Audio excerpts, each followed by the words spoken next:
buena canción esa que hemos cantado al final, Dulce refugio en la tormenta, y podemos acudir a él en todo momento. Vamos a tener una palabra de oración y yo te animo a veces cantamos y vamos muy rápido y no aplicamos aquello que estamos escuchando o que estamos cantando. Vamos a orar y te animo a que tú dejes en las manos del Señor aquello que pueda ser una carga en este momento.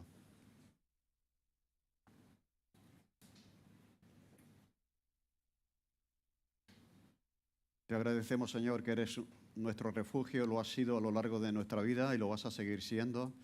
Señor, queremos llevar a ti todas nuestras cargas, todas nuestras dificultades, nuestros problemas, Señor, en la confianza de que tú tienes cuidado de nosotros, Señor. Cuántas veces miedo, ansiedades, preocupaciones están sobre nosotros todavía y queremos descargarlas en ti.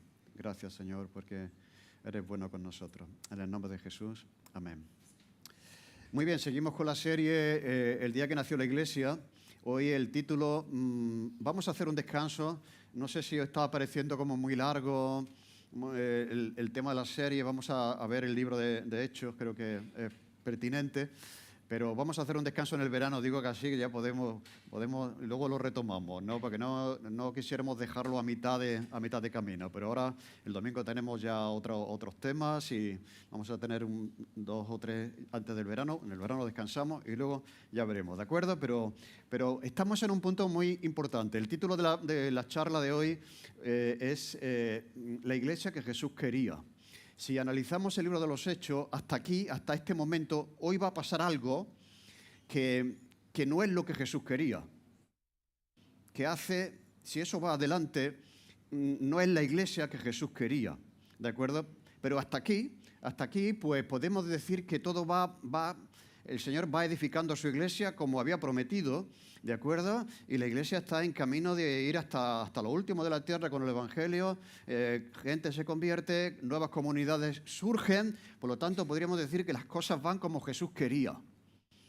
¿De acuerdo? Pero hoy no. Hoy va a pasar algo que puede cambiar eso.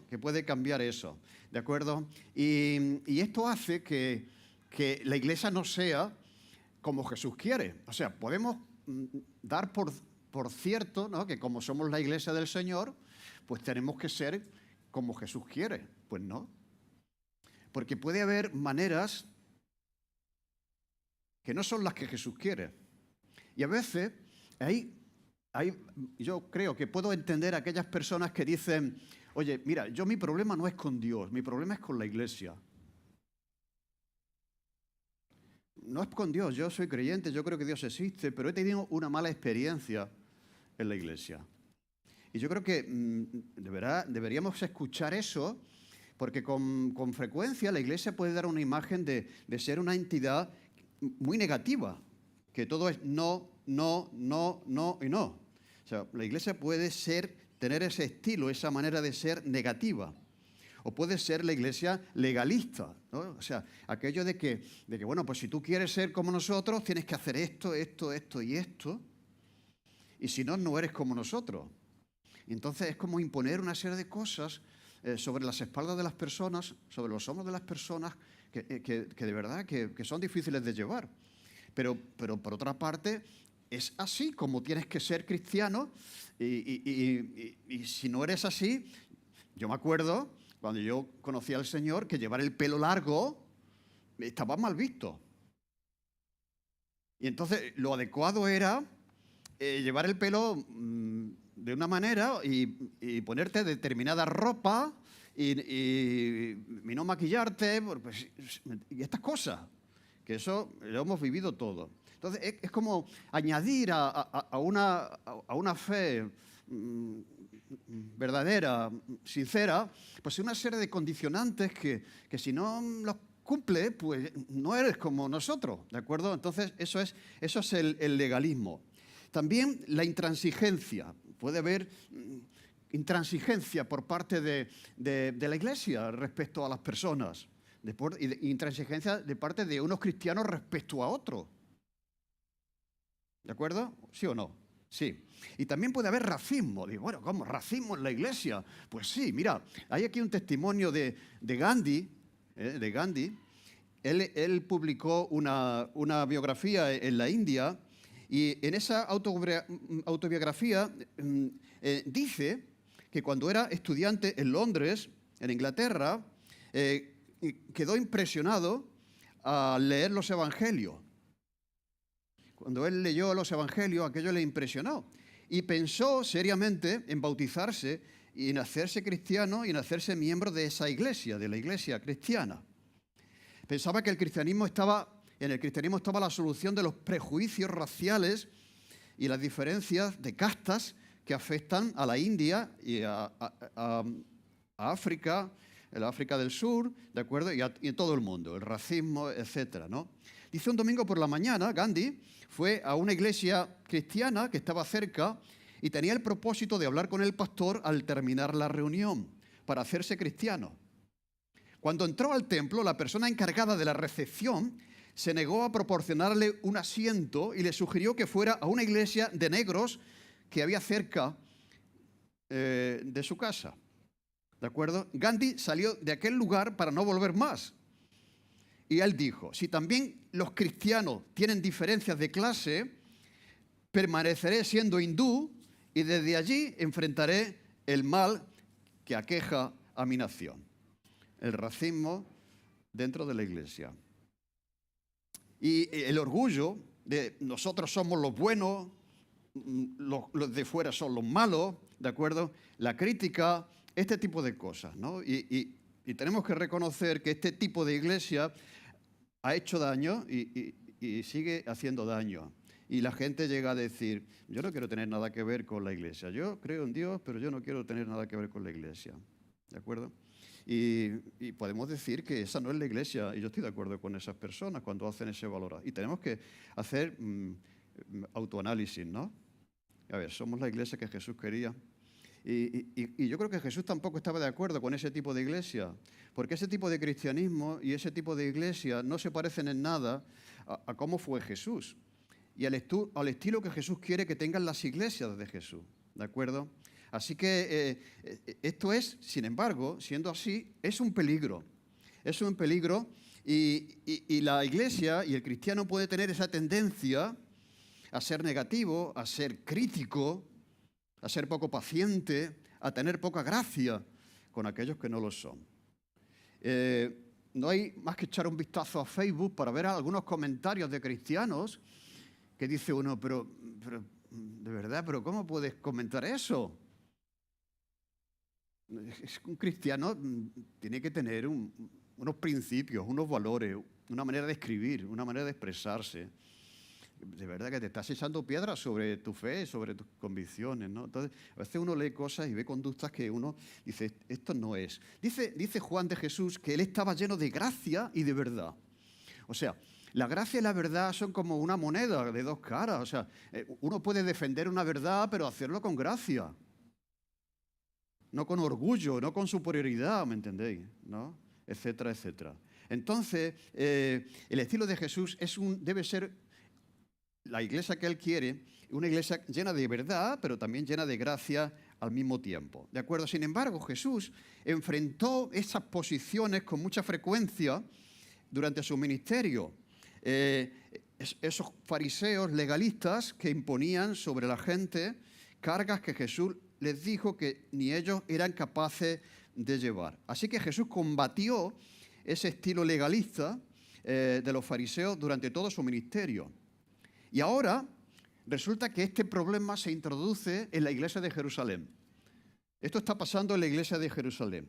Un sector dentro de la iglesia presionaba al otro sector a que volviesen a Moisés, a que volviesen a guardar la ley, a que volviesen a guardar una serie de ceremonias que ellos habían guardado durante toda su vida. O sea, que la iglesia fuese más del estilo de Moisés que del estilo de Jesús, basada más en la ley que en la gracia. Y ese sector de la iglesia estaba presionando en la iglesia de Jerusalén, y no solamente en la iglesia de Jerusalén, sino que estaban saliendo algunos de estas personas por otras iglesias y estaban diciendo, mira, si no hacéis esto, no sois creyentes, no sois buenos cristianos. ¿de acuerdo? Y esto, como decía, generó un problema tan grande que vamos a ver cómo se resuelve, cómo se enfrenta y cómo se resuelve en el libro de los Hechos, capítulo 15. Dice lo siguiente: entonces, algunos que venían de Judea, o sea, de la iglesia de Jerusalén, enseñaban a los cristianos, a los hermanos, que si no se circuncidaban conforme al rito de Moisés, no podían ser salvos. Mirad, ¿vale? Si no hacéis esto, que habéis dejado de hacer, no vais a ser salvos. Como Pablo y Bernabé tuviesen una discusión y contienda no pequeño con ellos, en ninguna manera, no estamos de acuerdo con eso, se dispuso por parte de la iglesia de Antioquía que Pablo y Bernabé subiesen a Jerusalén, que era de donde procedían estos, ¿de acuerdo?, para resolver el asunto. ¿De acuerdo? Dice, y algunos otros de ellos subieron con ellos a los apóstoles y a los ancianos para tratar esta cuestión. Ellos, pues, habiendo sido encaminados por la iglesia, pasaron por Fenicia y Samaria, que eran territorios por donde tenían que pasar, contando a todas las iglesias la conversión de los gentiles. Y eso causaba gran gozo a todos los cristianos, a todos los hermanos. Y llegados a Jerusalén fueron recibidos por la iglesia y los apóstoles y los ancianos y refirieron todas las cosas que Dios había hecho con ellos. Pero algunos de la secta de los fariseos que habían creído se levantaron diciendo, es necesario circuncidarlos y mandarles que guarden la ley de Moisés, y se reunieron los apóstoles y los ancianos para conocer sobre este asunto. Y después de mucha discusión, Pedro se levantó y dijo, varones hermanos, vosotros sabéis cómo ya hace algún tiempo que Dios escogió que los gentiles oyesen por mi boca la palabra del evangelio y creyesen los gentiles. Y Dios, que conoce los corazones, les dio testimonio dándoles el Espíritu Santo. No solamente son creyentes, sino que Dios les ha dado el regalo del Espíritu Santo, lo mismo que nosotros, igual. Y ninguna diferencia hizo entre ellos, entre nosotros y ellos, purificando por la fe sus corazones. La fe es suficiente para la salvación. Ahora pues, ¿por qué tentáis a Dios poniendo sobre la cerviz de los discípulos un yugo que ni nuestros padres ni nosotros hemos podido llevar? Antes creemos que por la gracia del Señor Jesús seremos salvos de igual modo que ellos. Entonces toda la multitud calló. Y después de hablar Pedro, habla Bernabé y Pablo, que contaban cuán grandes señales y maravillas había hecho Dios por medio de ellos entre los gentiles. Y cuando ellos callaron, Jacobo, el tercero, respondió diciendo, varones hermanos, oídme. Simón ha contado cómo Dios visitó por primera vez a los gentiles para tomar de ellos pueblo para su nombre. Son cristianos. Y con esto concuerdan las palabras de los profetas, como está escrito, después de esto volveré y reedificaré el tabernáculo de David, que está caído, y repararé sus ruinas y lo volveré a levantar para que el resto de los hombres busque al Señor. Y todos los gentiles sobre los cuales es invocado mi nombre. O sea, la Escritura habla de que los gentiles van a invocar el nombre de Dios.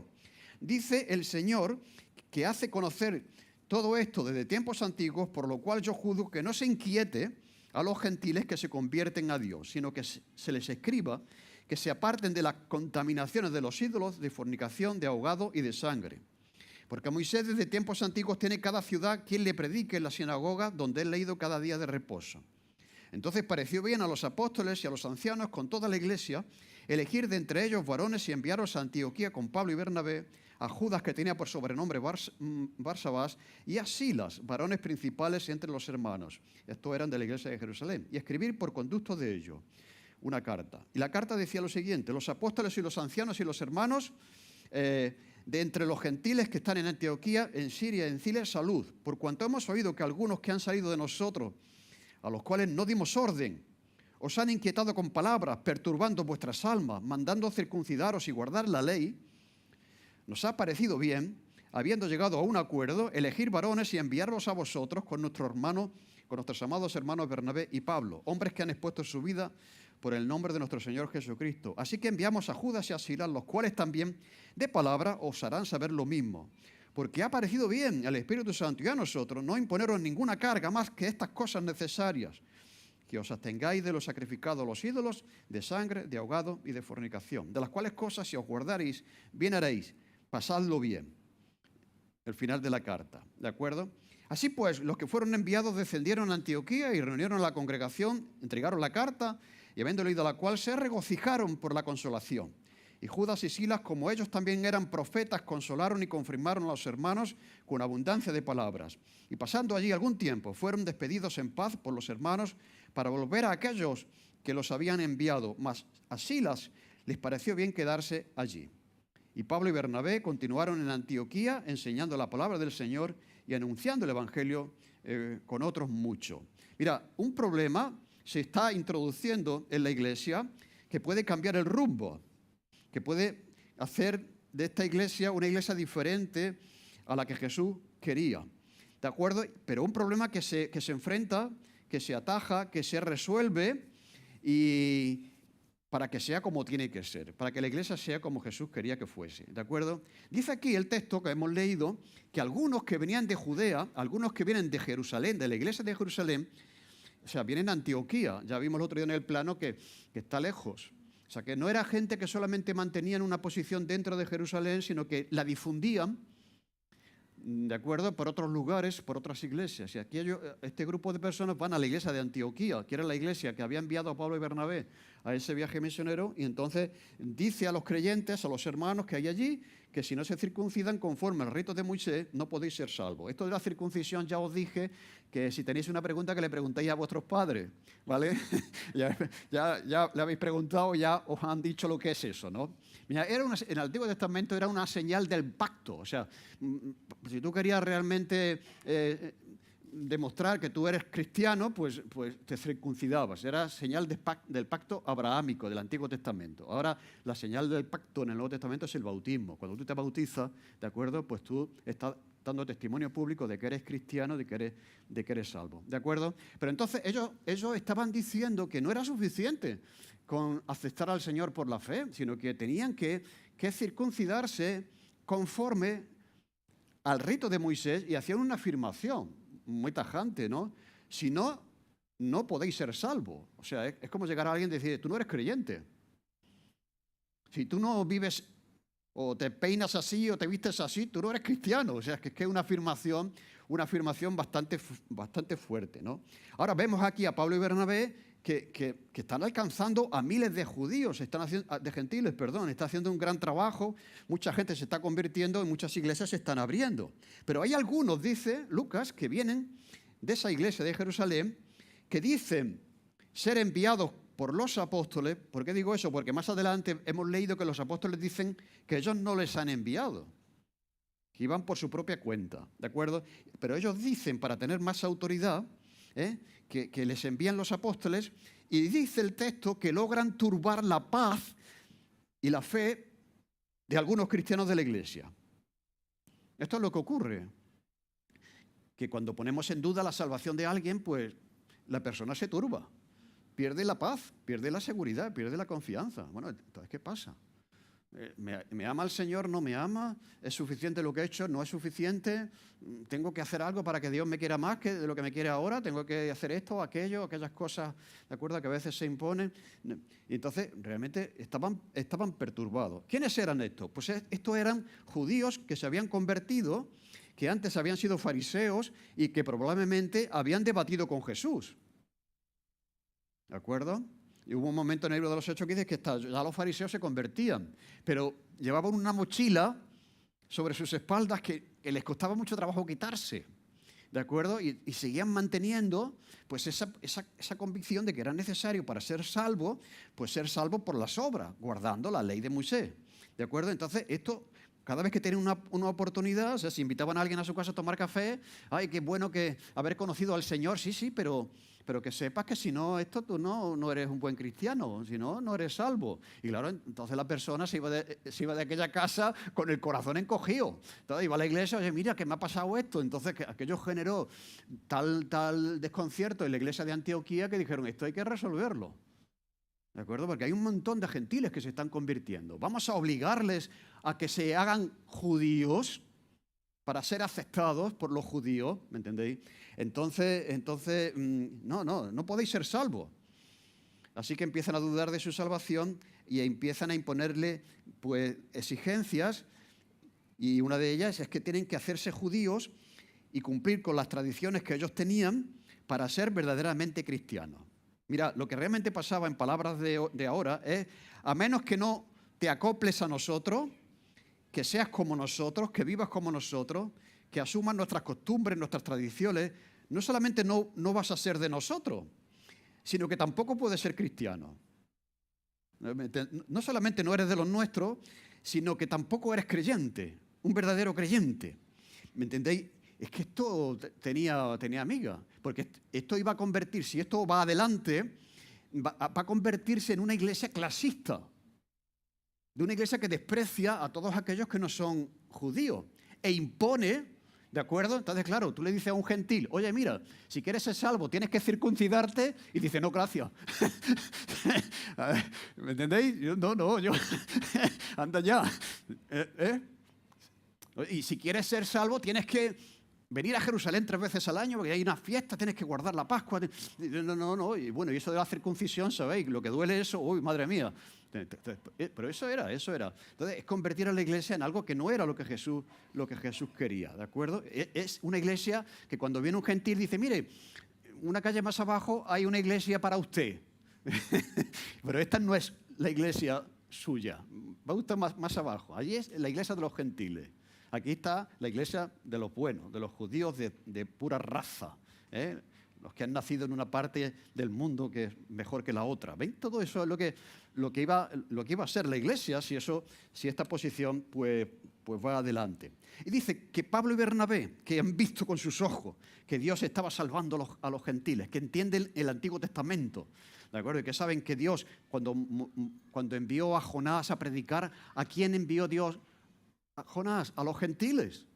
Por eso Jonás no quería ir. Ay, Señor, ¿cómo vas a tener misericordia? Yo sé que tú eres un Dios misericordioso y que te ibas a apiadar de los de Nínive. Pues sí, son gentiles y yo les amo y les busco. Desde el Antiguo Testamento Dios estaba haciendo eso. Como ellos entendían eso, la Biblia de esa manera, que estaba en la Biblia, ¿de acuerdo? Y como ellos habían visto con sus ojos cómo muchos gentiles se convertían y recibían el Espíritu Santo, dice, esto no lo vamos a tolerar. Esto no lo vamos a permitir. Y tuvieron una discusión no pequeña, dice. O sea, que Pablo no estaba dispuesto a pasar por ahí, a permitir que eso pasase. Así que no lo vamos a tolerar, imposible que esto sea así. Y esta visión del cristianismo, y además Pablo y Bernabé tenían una visión que iba a convertir la iglesia en algo, como decía, muy alejado de lo que Jesús quería y de cómo Jesús fue, que admitía que comía con los pecadores, se relacionaba con los que nadie quería hablar, ¿me entendéis? Así que tuvieron una discusión no pequeña, ¿de acuerdo? Y entonces se dispuso, la iglesia dijo, mira, esto hay que resolverlo, ¿por qué no os vais los dos para Jerusalén? Van a ir algunos con vosotros y a ver si podéis arreglar esto, a ver si eso es lo que están diciendo los apóstoles, ¿de acuerdo? Y a ver si eso es verdad. Porque estamos inquietos, estamos dudando de nuestra salvación, de nuestra fe, a ver si hay algo que no estamos haciendo que deberíamos hacer, ¿de acuerdo?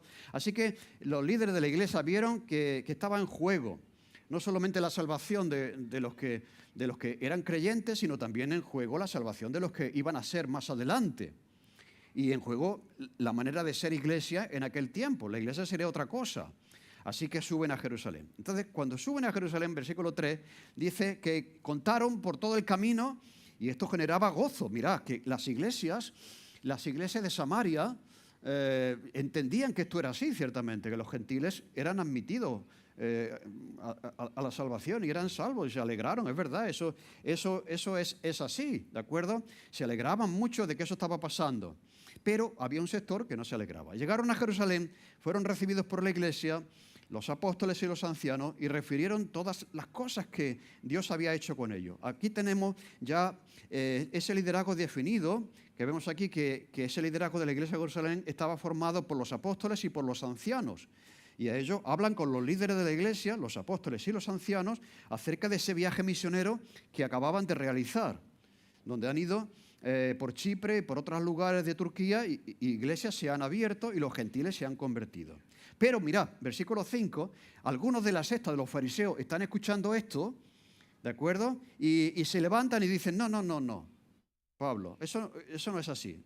Es necesario circuncidarles y mandarles que guarden la ley de Moisés. ¿De acuerdo? Así que ahí están, ese grupo legalista que no está por la labor de abandonar su posición y que Jesús, como digo, había rebatido tantas veces.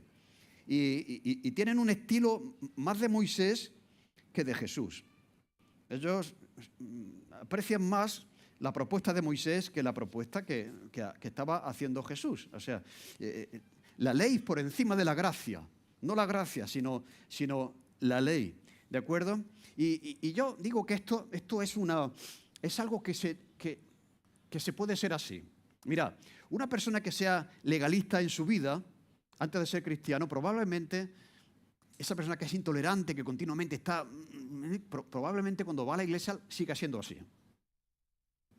Una persona intolerante en la sociedad, antes de ser creyente, es probable que si de verdad el evangelio no se entiende bien, siga siendo intolerante. Una persona que es racista, que piensa que porque es blanco es superior al resto, antes de ser creyente, sea racista, probablemente como no entienda bien el evangelio, va a seguir siendo racista. Y estos estaban dentro de la iglesia de Jerusalén y seguían siendo racistas, pensaban que eran superiores a los gentiles. ¿De acuerdo? ¿Me entendéis lo que quiero decir? Probablemente es como una mochila que si no se quita de nuestra vida, probablemente la sigamos llevando mucho tiempo. Y este grupo de personas habían sido así toda su vida, aunque Jesús les rebate, siguen siendo así. Siguen pensando que si van a ser salvos necesitan guardar la ley de Moisés. ¿De acuerdo? Y una persona que sea negativa, una persona que sea crítica, pues probablemente va a ser una persona negativa y crítica en la iglesia. Una persona que está caracterizada por la ley, y no por la paciencia, por la misericordia y por la gracia, probablemente, cuando vaya a la iglesia va a seguir siendo impaciente y, ¿me entendéis? Y poco misericordia. Así que es necesario circuncidarles y mandarles que guarden la ley de Moisés, ¿de acuerdo? Esos son 660 y tantos mandamientos.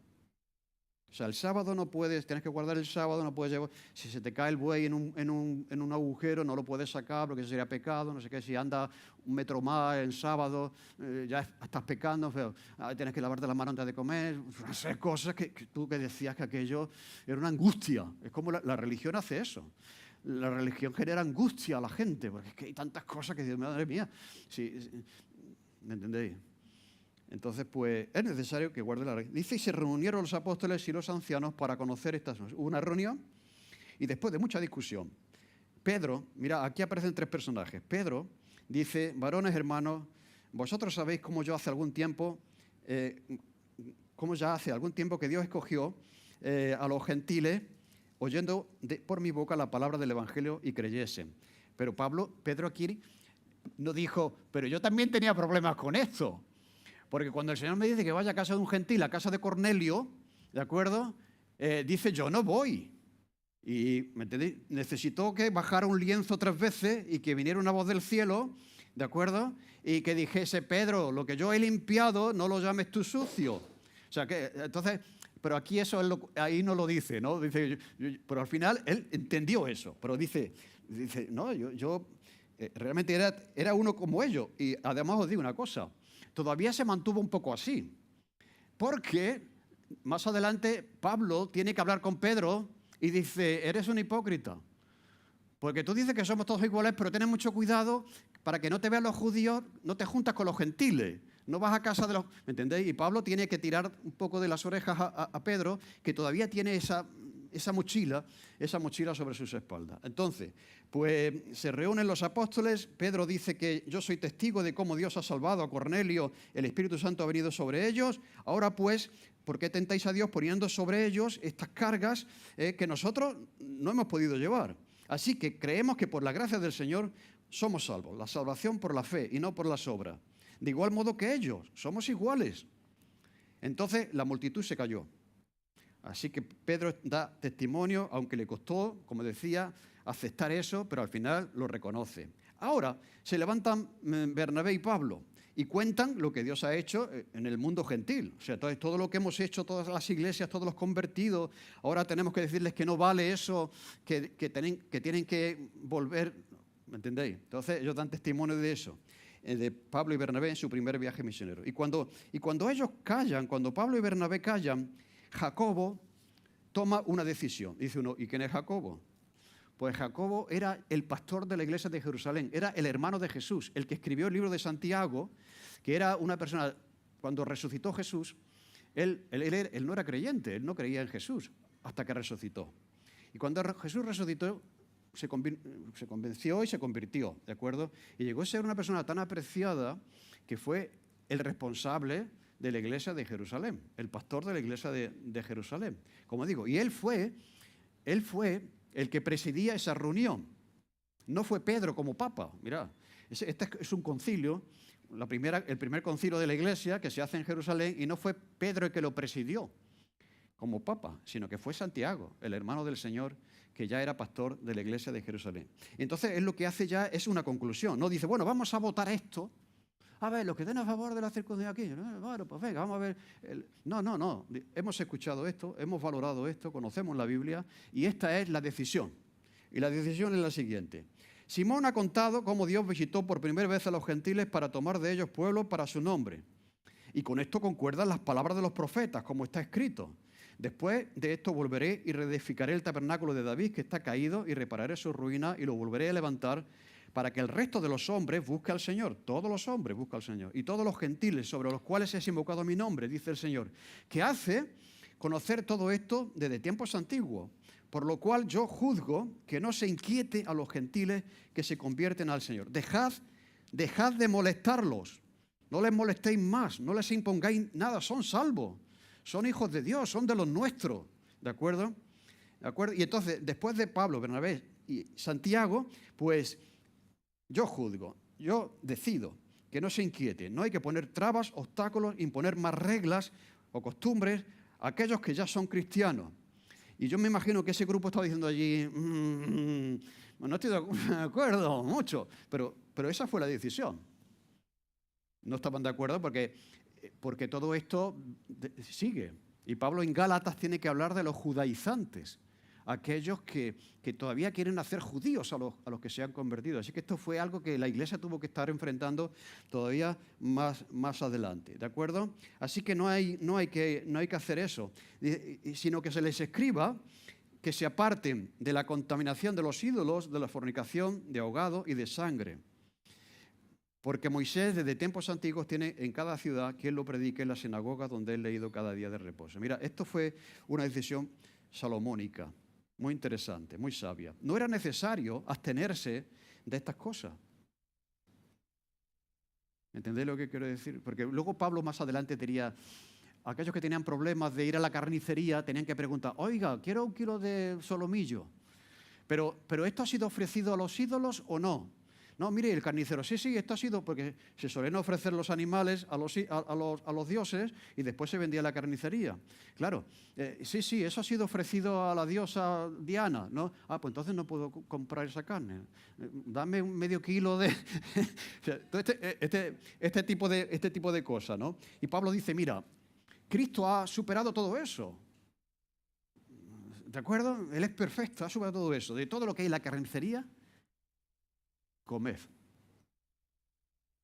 Pero, sin embargo, había una transición. Y entonces, como digo, es una decisión muy sabia, porque estas 3-4 cosas que prohibió Santiago no eran necesarias. Pero también era consciente que había un sector en la iglesia que era judío.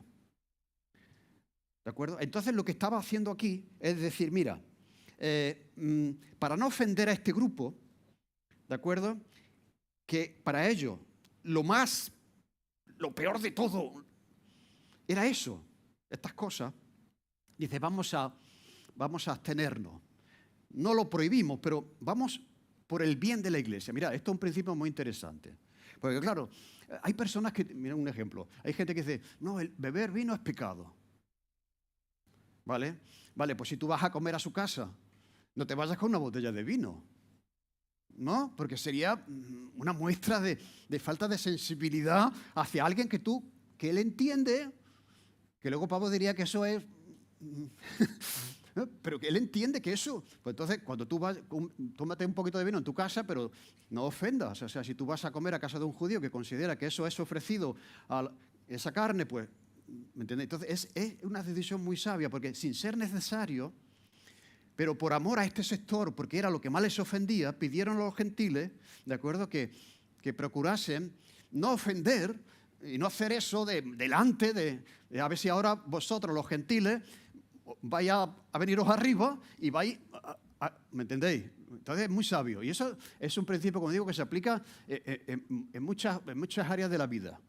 A veces hay cosas que tú podrías hacer por tu conciencia, pero el que tienes al lado... es más débil que tú. Por lo tanto, si tú realmente eres como crees que deberías abstenerte de eso para no ser tropiezo de aquel que todavía considera. ¿Me entiendes? Entonces fue una decisión sumamente, porque se mantuvo la verdad, pero al mismo tiempo la comunión. Se intentó mantener a ese grupo dentro de la iglesia. Entonces les pareció bueno a los apóstoles y a los ancianos con toda la iglesia elegir varones entre ellos para enviarlos con esa carta. Y la carta era esa. Fijaros, tenemos aquí una carta escrita de ese primer concilio de la iglesia en Jerusalén.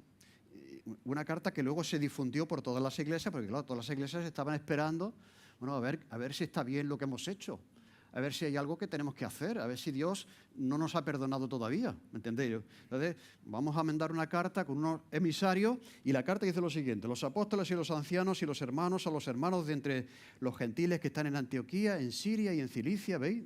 Toda la zona donde Pablo y Bernabé habían estado predicando, por cuanto hemos oído que algunos que han salido de nosotros, a los cuales no les dimos orden, han ido por su cuenta, os han inquietado con palabras, perturbando vuestras almas, mandando circuncidaros y guardar la ley.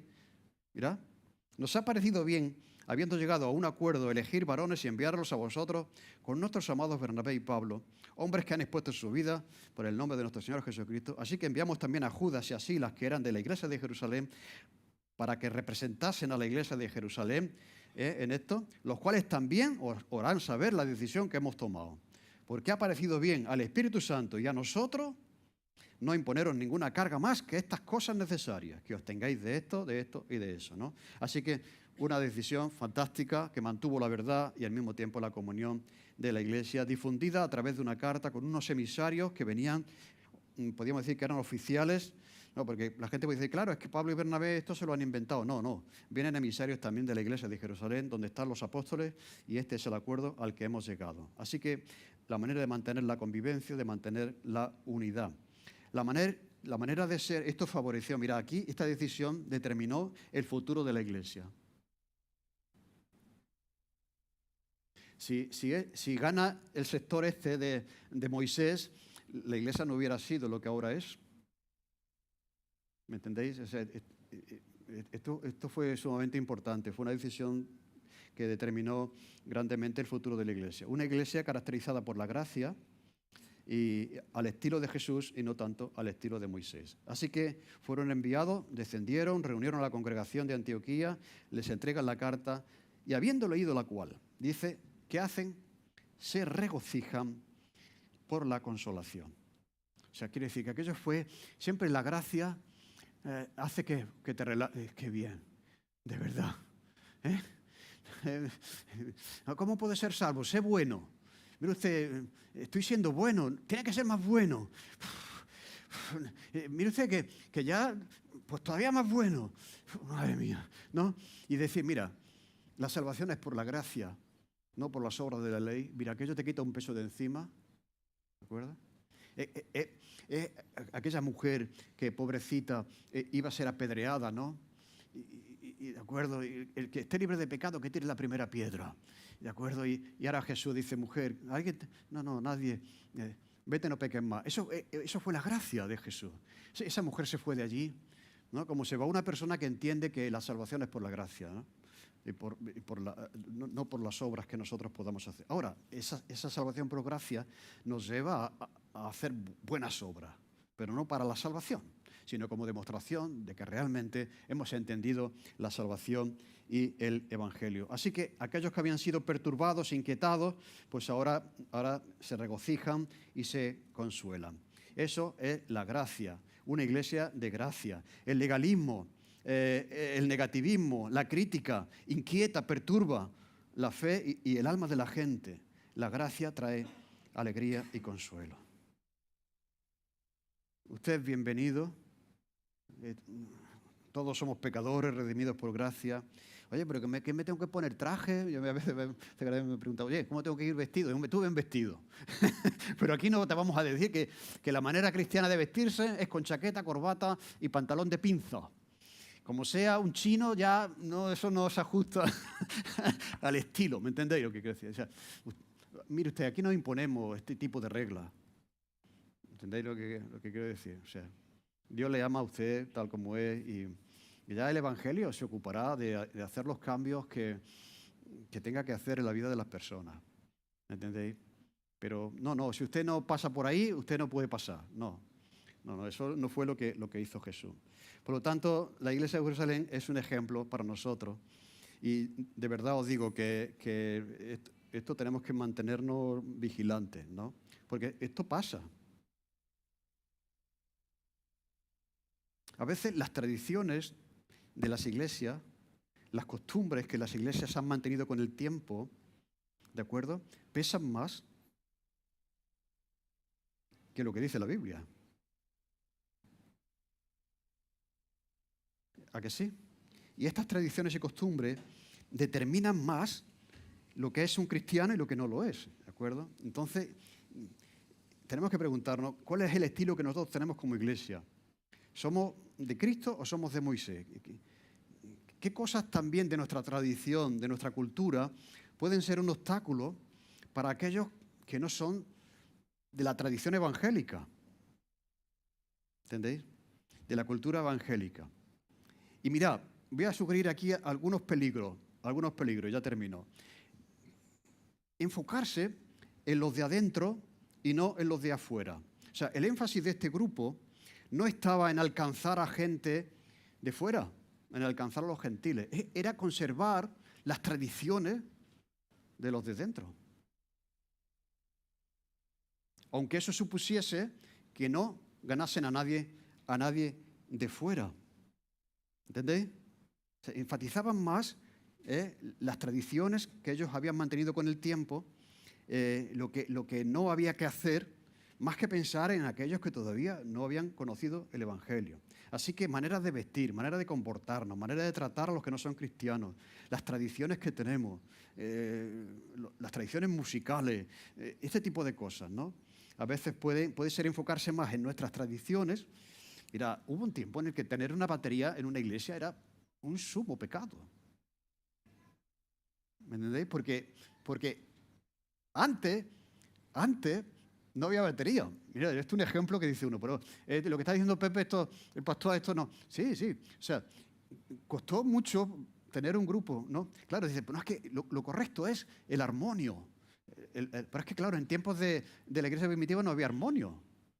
Si queremos ser fieles a la tradición, ¿me entendéis lo que quiero decir? Pero a veces de estas cosas se hacen algo que luego y que no cambiamos, que no avanzamos, ¿de acuerdo? Entonces, eso. En segundo lugar, cuidado con las cosas que traemos con nosotros. Son como mochila de nuestra educación. O sea, si eres una persona muy crítica, muy intolerante, probablemente vengas a la iglesia y sigas siendo así. Siempre viendo lo mal, la paja en el ojo y no la viga en el propio, ¿no? También de nuestra iglesia anterior. O sea, a veces podemos venir de una iglesia a otra y la experiencia de la iglesia anterior es una mochila que llevamos con nosotros y queremos que la iglesia donde estamos pues haga las cosas que hace la iglesia donde deberíamos. Y yo digo, entonces, ¿por qué te viniste? si aquello era lo que había que hacer, ¿me entendéis? Pero tenemos solemos ser así, que convertimos estas cosas en cosas importantes y no secundarias. Mirad, enfocarse en la ley más que en la gracia. A veces, la constitución de la iglesia, el reglamento de régimen interno de las iglesias evangélicas, tienen más autoridad que lo que dice la Biblia. Es que el artículo 7 de la Constitución, enfocarse en eso, más que en lo que dice la Biblia. Tender a la complejidad en lugar de la simplicidad. Mira, los fariseos habían identificado 613 mandamientos que había que cumplir si es que Dios te iba a querer. Complejidad. Tenías que llevar tu libro. Si cada acción que hiciera, consultar a ver si eso se ajustaba, lavarse las manos, no sé qué, aquello, cuando entres en una casa, no sé, ¿entendéis? 613 mandamientos. Y Jesús lo resume en 2. Amarás a Dios sobre todas las cosas. Eso es simplicidad. Y el Evangelio es simple. No compliquemos lo que es sencillo, lo que es fácil. ¿De ¿De acuerdo? Entonces, y otro tema es enfatizar el preservarse en lugar de avanzar. O sea, los fariseos tenían la idea de preservar su identidad, su religión, sus costumbres, aunque eso supusiese no ganar a nadie. Mira, una crítica que se hace a la Iglesia Católica es que la Iglesia Católica se mantiene en tradiciones del pasado, pero bueno, pero no viene nadie. Y eso también nos puede pasar a nosotros, ¿no? Por mantenernos firmes en preservar nuestras tradiciones, pues no hay ni un niño en la iglesia, ni un joven, ni un matrimonio joven, ¿me entendéis? Y al final la iglesia se cierra. Porque el énfasis ha sido en preservar una serie de cosas que son secundarias, que no son cosas principales, ¿de acuerdo? Etcétera, ¿no? Así que Pablo y Bernabé tenían pasión por la gente que todavía no estaba en la iglesia, y la iglesia pensó en esa gente, y en lugar de enfocarse en los que ya estaban ahí, que ya eran salvos, pues pensaron en cuáles son los elementos que tenemos que evitar, que no son necesarios, que impidan que los que no son judíos, que son gentiles, puedan venir a la iglesia sin imponerles nuestras tradiciones y nuestras costumbres, que pueden ser un obstáculo, ¿de acuerdo?, para su conversión y para su fe. Y ese es el reto de la iglesia siempre. Mantenerse fiel en lo fundamental, pero ser flexible en lo secundario. ¿A qué sí? Porque si no, perderemos a la gente, no alcanzaremos a la gente. Y no será la iglesia que Jesús quería que fuese.